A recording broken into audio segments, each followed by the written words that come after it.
At some point, when you're looking at the war between Ukraine and Russia, there is a time when Russia and Ukraine both cease hostilities and agree to exchange prisoners of war.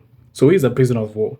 A prisoner of war is a combatant who has fallen in the hands of the enemy. That means that it is a Russian fighter, for example, who has been captured by Ukrainian forces, or a Ukrainian fighter who has been captured by Russian forces. So many will ask, why don't these people just execute them and deal with them there and then, instead of having all the hassle of having to move these people, to protect them, to guide them, and even to feed them? You're using your own resources to feed your enemy that was in battle and would have executed you should they have the chance.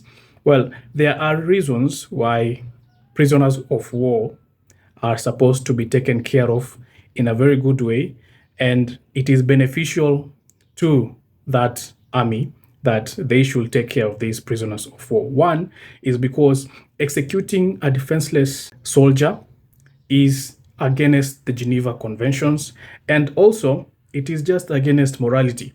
A human being naturally will not execute a defenseless person. It can happen as a commander. You can maybe order your armies to execute someone who is defenseless because they are from the other side, but it happens that it will affect the psyche of your soldiers. You won't know in the first few days, but it will continue affecting the psychology of your soldiers, and their performance will go down. So that is one reason why the defenseless or surrendering armed officers will not be executed. Second is it is easier to fight. It is easier to save ammo, because you will not need to spend the entire cartridge just for you to win a war. If you can save whatever you can save by capturing these surrendering armed forces and making sure that they are taken care of and they are put in a place where they are secured, it saves on time, it saves on ammo, it saves on a lot of things. Also, the exchange shows care, because at one point, your armies or your soldiers are going to be taken by the enemy. And therefore, you will need to exchange the armies that you've captured, or the soldiers that you've captured, by the soldiers on the other side. So if you don't have something to bargain with, then you're not going to show care to your own forces when they are captured.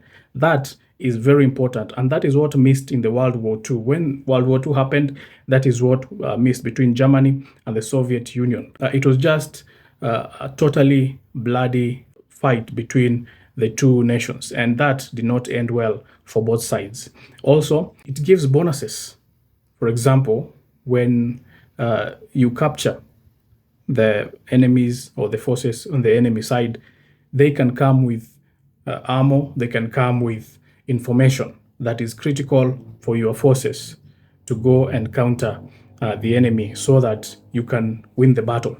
So these are the reasons why you find that there exists something called prisoners of war, and they're covered under the Geneva Convention, that it is very important for an armed forces to take care of the prisoners of war and make sure they are well taken, well fed, they are well fed, they are well protected, and they are not tortured.